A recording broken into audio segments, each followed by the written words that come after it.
Hi, everybody, and welcome to the Property AI Report. We are here every week to bring you a digest of all that's been happening in the worlds of property and AI. I'm Mal McCallion. I'm here with co-host Matt Goddard. Matt, how are you? Yeah, great. Thanks, Mal. Looking forward to getting stuck into this one. Yeah, likewise. So without further ado, let's get into our property news. So this week in property, it's even more big news from the portals. Now, this is international stuff with a bit of a UK flavour.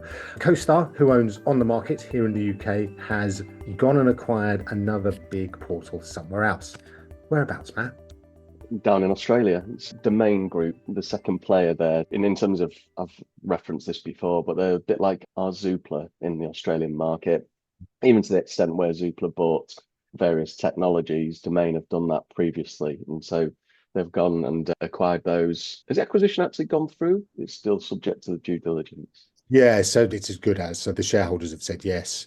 And so Nine Network, I think, is one of the TV channels Mhm. that the majority owners. So they've said, okay, so I think it's going to go ahead. I can't see any particular reason why there would be any legal hurdles to overcome. So yeah, I assume it's going to go. Yeah, REA are just so big, or realestate.com.au are just so big over there. It's not like it'll be a competition and markets authority type situation. But one of the questions I suppose I want to put to you is how does this impact everything going on over here for homes.com and CoStar?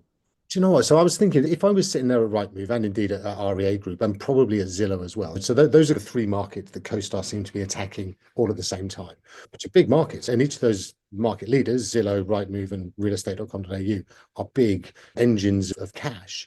So CoStar is looking to take on all of those pretty much at the same time. And that to me, if I was Rightmove, I'd be delighted that they've gone and bought Domain because that means that their attention will be split, I would imagine, in terms of how they organize investments and things like that, how they build out the attractiveness of it.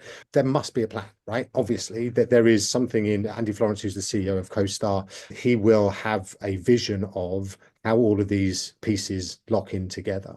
I think it's interesting that in the midst of all of this, they acquired Matterport. So I think the Mm, side of things is going to be key, and whether actually you can only see the Matterport kind of doll's house. So Matterport basically takes images of properties and builds them into a kind of 3D doll's house.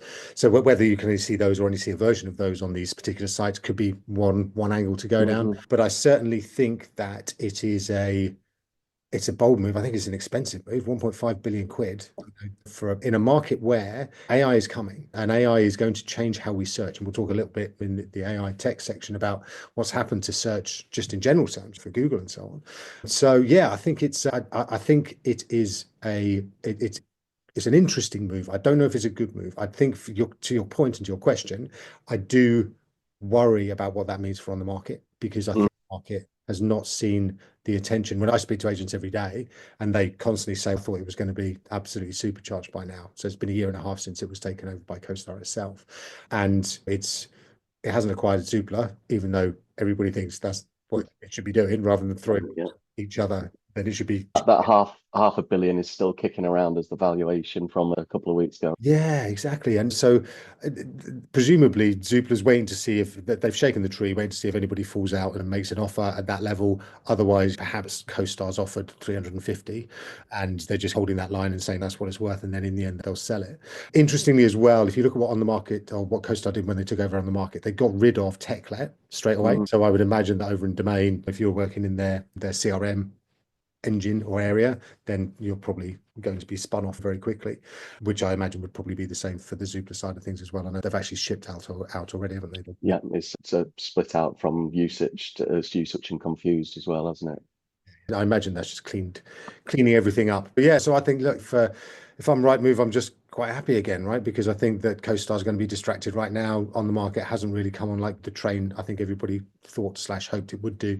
And Zoopla obviously has its own issues right now. So yeah, I don't think it changes anything for the better in terms of does it weaken Mm. right move? No. So I think there's probably needs to be something else happening. Unless Murdoch comes back in the other direction with a higher bid for Rightmove. Yeah, and again, look at that, 6.4 billion back in September last year. I thought at the time it was crazy to turn it down. I think even more as time goes on, and again, you look at the valuation of Zoopla, I think it's potentially that was the high watermark. I would imagine, who knows, perhaps they will come back in with another crazy offer. Obviously, stock markets right now are volatile, to say the least. So I wouldn't think that the Murdoch is going to definitely come in back for it anytime soon. But yeah, he's got a history of buying things at the top of the market and holding onto them and leveraging them. So perhaps there's content in there that he thinks he can leverage across his stable of newspapers and so on. But yes, I think at this point in time, the acquisition of Domain will make Rightmove, Zillow, realestate.com.au comfortable, because I think that they will just see a split focus. And it's hard enough to eat the elephant in one, let alone in three. Well, no, that's something that we talked about in the previous podcast anyway, wasn't it? The fact that Homes.com rebrand has taken longer to expect, and Jason Tebb's big presentation at Ian Masters last year was very much fire and brimstone, but at the moment, none of the changes, apart from some of the ones on the website and the mobile app, haven't actually materialized yet. Yeah, and I think it's really funny. I sense this kind of will from everybody. There's just this kind of everyone's just going, "Come on, just come, yeah, just do it, take Mm, it on, come on." And I think it's and that can turn very quickly into kind of disillusionment. And I think there is a risk there that actually by the time they have actually got all their ducks in a row, and again they're distracted now with Domain over there and all that sort of stuff, actually people will that goodwill will have dissipated and everybody will just be going, look, now it's you kind of missed your chance, and Rightmove have increased our prices by another 25% in that period of time. So actually we now can't even afford to do the stuff we want to do, even if you came at us with a really good deal. So I think that longer Rightmove is left without anybody challenging it properly, I think that, the more money is going to be scooped into their shareholders' pockets, and the more difficult it's going to be for any competitors to get some real traction, because agents just can't afford it. yeah. All right, talking of Rightmove scooping money into their shareholders' pockets, last week they gave some guidance to the stock market that everything's a-okay as far as they're concerned. So I think the quote was solid financial, operational, and strategic momentum. And basically that means the revenue growth is going to be between 8 and 10% this year compared with a year earlier. Remember, fact fans, that inflation is around 2.5%, I think. So this is pretty punchy, as it always is. So yeah, and that money is not going to be coming from thin air. It is going to be coming from the commissions that estate agents earn going and doing their jobs and taking all the content and then shipping up to Rightmove. Yeah, again, it's just another it just feels like another tax, right? If you're an agent and you've got all this extra regulatory stuff to do from the government, and then you're having to pay all this extra stuff to move forward, pretty much the same stuff. It hasn't changed in a long old time, has it? It's talking about organic growth as well there in terms of new membership numbers. I don't know if that's people opening new offices and having to have an office alongside that. There was some figures when we did the management buyout at Repeat where there was 19,500 agencies in the UK, and doing some figures just last year it was up to 22,500. So whether that's the self-employed brokers coming on and needing a Rightmove membership number to do that, but certainly that organic growth and those new people coming in is an interesting one. Yeah, and look, I'm always a little bit suspicious about how these numbers come to pass. I remember speaking to some agents last year, and they were suddenly being charged separately for their Fine and Country branches within, even though they're in the same location. Yeah. We were suddenly saying, actually, no, those are separate entities, and therefore we will charge you for them. And they've done the same with lettings a few years before. I don't doubt that they'll be coming for auctions Yeah. next. Actually, you've got an auction section, so that's going to cost you extra as well. And I just think it's just that kind of encroachment onto all areas of business, seeing them as different revenue units, different business units. You've And just given them an idea, Mal. So can we edit sorry, that bit out? sorry, everybody out there. I'm pretty sure they've got their eyeballs on that as a growth area already.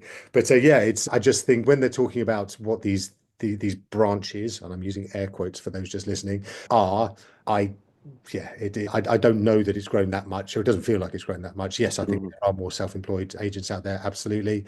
But from what I hear, they're not necessarily paying the same whack as the traditional ones anyway, traditional agencies anyway. Yes, lots of smoke and mirrors. I think that just that the headline is it's 10% more, baby.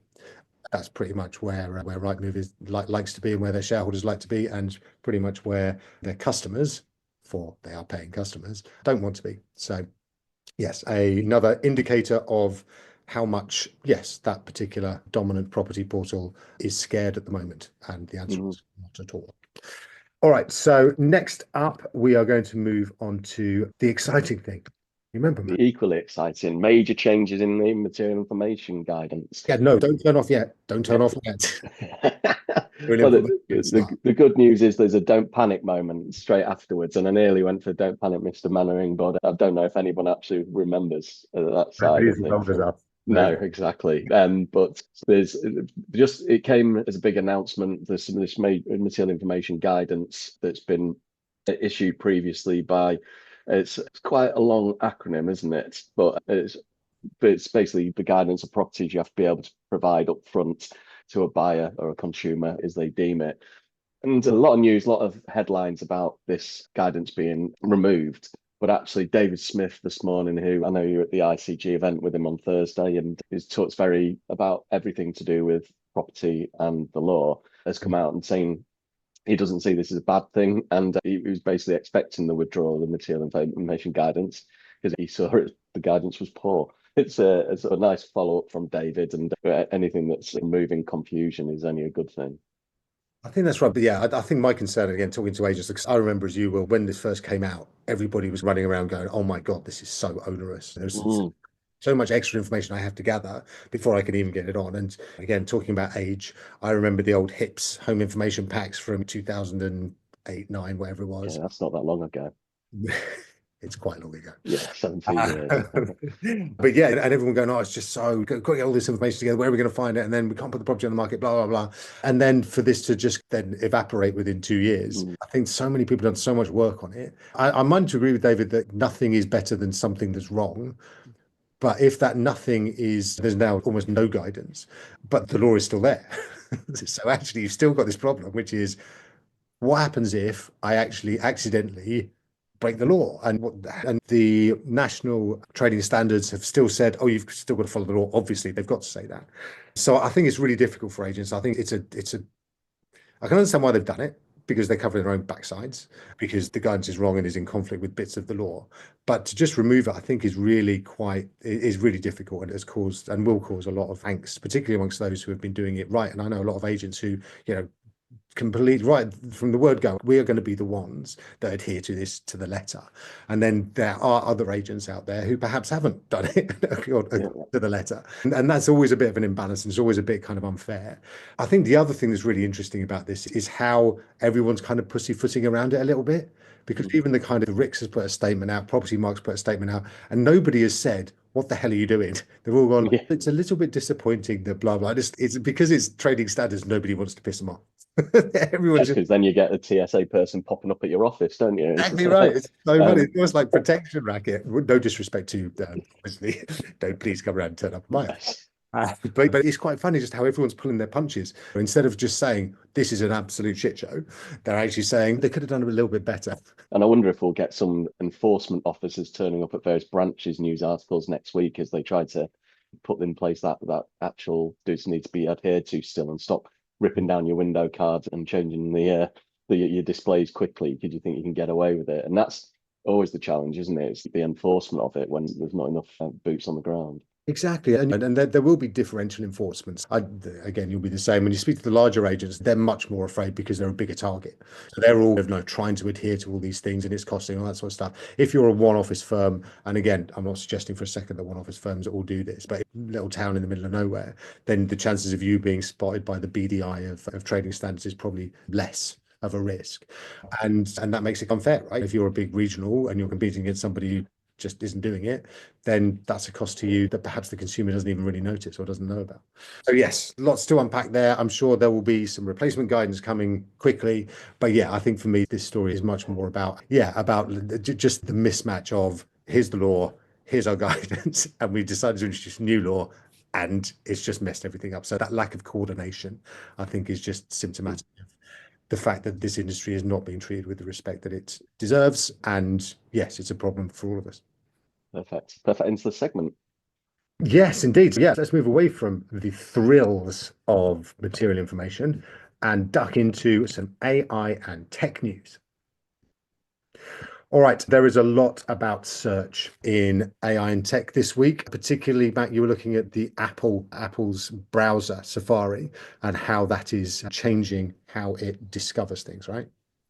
That's it. We talked about Google. When you go to Google results now, you get your search, your AI overview from Gemini coming up. So this is Apple's approach to that within Safari, where they're putting in place perplexity, perplexing to say that this time in the morning, and other AI search as well. So this is the idea that Apple can swap out whichever AI wants to use at a given point in time. I was a little disappointed actually with this one because we spoke a few weeks about how with Siri being dropped and taking a couple of years to rebuild, although that time frame shortened again recently, that I'd hacked my phone so that it was doing ChatGPT voice. And I thought maybe in that section I'd said surely they could plug in something else in the meantime while they'd get Siri back. And I thought it might well be that.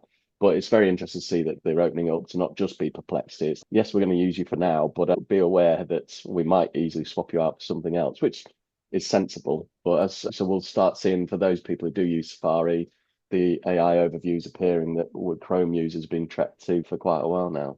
Yeah, exactly. And then the what that will do to the organic search results and Yeah.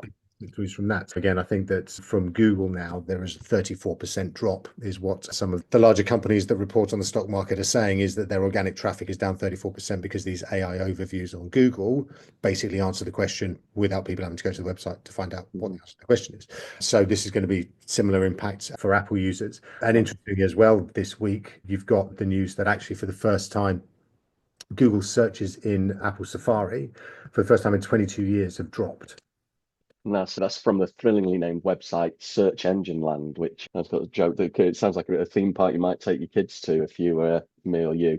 But I threatened my niece and nephew with trick to Search Engine Land at some point. But it's a Imagine bit the fun you have there.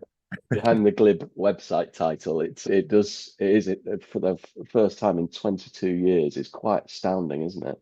It is, and this is what I mean. There's this seismic change happening, almost in plain sight, but really the ramifications of it are not being fully understood. I think this is huge. I think that if for the first time in 25, 30 years, the way that we discover things is fundamentally changing, then I think that maps across everything. And I think that will map across in our world, in property search. People aren't going to be diligently typing things in and filtering things and all that sort of stuff. They're just going to be chatting to their phone. And this is one of the problems that Google has is people are now just chatting with their phone. It is 3 times on average faster to say something than it is to type something.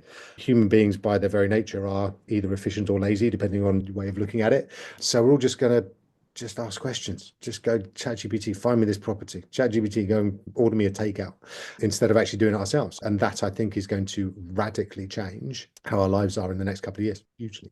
So yeah, lots going on, as I say, in searches. In other sort of AI news around sort of structural stuff, we've got some big changes at the top of OpenAI. Yeah, that's it. So there's the Instacart boss is coming as the CEO of applications. And for me, this is a continuation of a news story from a couple of weeks back where Shopify is getting a lot closer to OpenAI so that you'd be able to actually say, I need some new glasses. I've got a bit of a scratch on my right lens. I'm looking at you because I'm not wearing my glasses. And it can return the search revenues, do all the searches and actually allow you to order directly from within ChatGPT. And that sort of a segue through.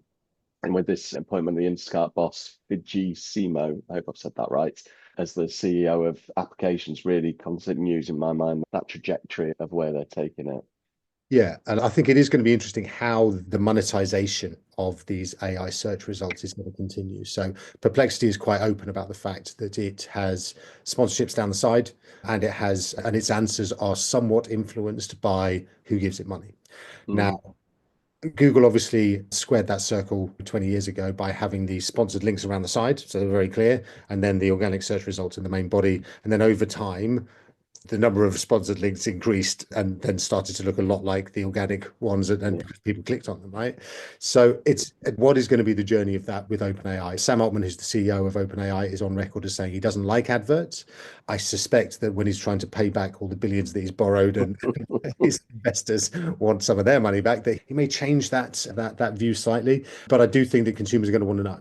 They're going to want to know whether they are being influenced or persuaded to use something because there's a financial incentive in there for that to happen. So yeah, I think that as as the commerce side and the discovery side come together, I would think that there is going to be absolutely some very clear sponsored links and shopping links and things like that.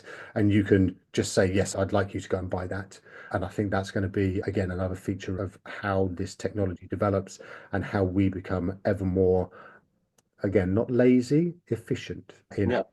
how we do things and how we order things and the ease with which we buy stuff.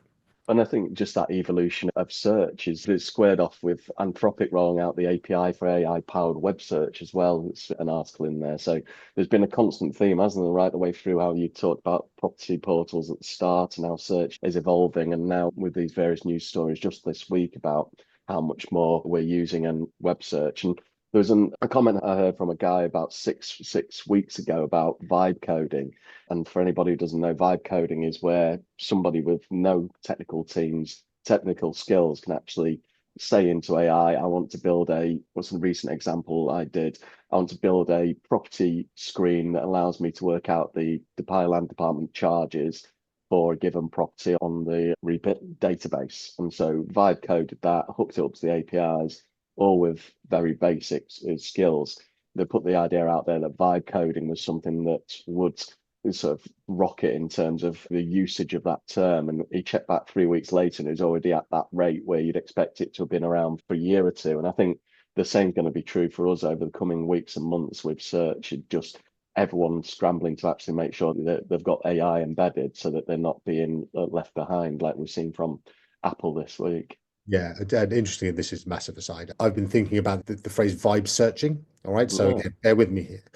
If you are looking for your dream home and actually you say, want something with a sea view, 3 bedrooms on the south coast, and then it comes back with a variety of different things, then you filter it a little bit. You kind of say, actually, I want a bigger garden and blah. And what you're doing is just like with the vibe coding, you're essentially getting AI to do all the legwork and bring it back. And then you have a look at it and you go, yeah, that one, no, that one. And then it goes or comes back. And I suspect that's how we're going to start to do this discovery piece. And it's going to be a lot more personal and the results are going to be very unique to me, but it's going to be much closer to the things that I want rather than necessarily the things that are out there. So yeah, I think it's going to be a really interesting shift across the whole thing. And this, and as you say, that the phrase "vibe anything" is going to be, it's going to come to be quite annoying. So sorry about that. It's basically a whole of market personal search without you having to go to all the agents and the portals. Yeah, exactly that. So yeah, I think that is going to be the thing. And again, I'm sure we'll come back to this. I think that's going to be the thing that is going to, yeah, really challenge the likes of Rightmove and indeed Zillow and indeed realestate.com.au, but also the likes of Domain and others too. So going to be interesting to see how that all pans out. Alrighty, that was our tech and AI news of the week. Let's talk about our tool of the week. So this week, HeyGen, which is an AI avatar service, dropped HeyGen 4, which is pretty amazing. If anybody's following me on LinkedIn, then I dropped a video on Friday. As Matt said, I've been at the ICG, the Innovation Collaboration Group, headed up by Ian White, on Thursday up in Manchester, the Etihad Stadium. Really good day, really good conference. And I just took a picture of myself outside the Etihad Stadium. And then the next day, I could use that photo to create a really effective video of me talking about actually the previous night's football results, just to prove that it wasn't just me talking, because it looked pretty compelling, right? I mean, To put this in how much of an evolution it is, I've actually done one, as I know you have before, with HeyGen 3, sat at this very seat and recorded 3 minutes of video. And the video has then struggled with my Grimsby accent, but generating an AI where my dad commented that I should stop looking away from the camera. Dad, it's the AI doing that. It's not me. But that's the fact that it's gone from taking 3 minutes of footage to doing it just from a single picture is quite astonishing. and the head movements are good, and it wrinkles foreheads, looks away, all that sort of stuff. It's a really smart piece of kit. So yeah, do go and have a little look at that. HeyGen, HeyGen, HeyGen 4 is really just very cool, very fun. And yes, as the technology continues to improve, obviously there are use cases within the industry for things like this to help you to expand your reach and to be in a million places at once. Yeah, want to certainly keep an eye on as we go through. Alrighty, we did just want to just drop in on our occasional series, Weird AI of the Week. Now, this was my selection because I just found it so astonishing. There is a story from over in the States where a road rage victim speaks via AI with at his killer's sentencing.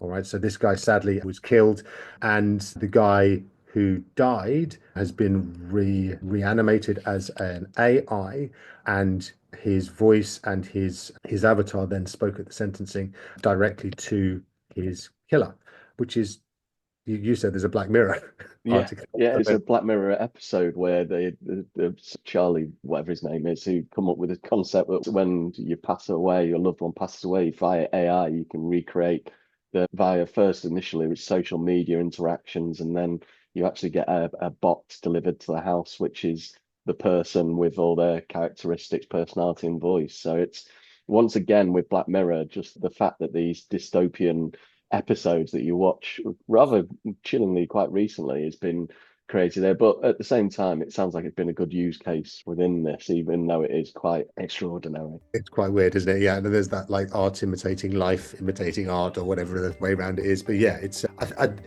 I always look at these things and think, okay, so that's happening now. What, as you said, what is going to be the next thing and the next thing and the next thing? If it is the case that AI versions of those that were killed come back and speak at the sentencing, in this particular case, he was quite forgiving, or his avatar said, in another life we could have been friends, blah, blah. But what happens if the family actually want that person to demand the death sentence?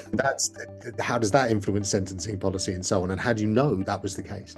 And so I think there's a lot of ethical stuff around there. There's a lot of interesting things. I don't think this will be the last time that this happens. And as you say, Matt, it could very well be that in some time we will get robots that are the physical manifestation of our or dead loved ones, which I think would probably be something that at this point in 2025, most, if not everybody, would probably draw the line at so far. All right, that was weird, right? Weird AI of the week, really weird. All right, that is it for this week. Thank you so much for listening to us at the Property AI Report. We'll be back next week with plenty more from the paired worlds of property and AI. Thanks, Matt. Really good. Really enjoyed that. Thanks for your time. I'll have a great week, everyone. Enjoy yourselves, guys. Take care. We will catch you in a few days.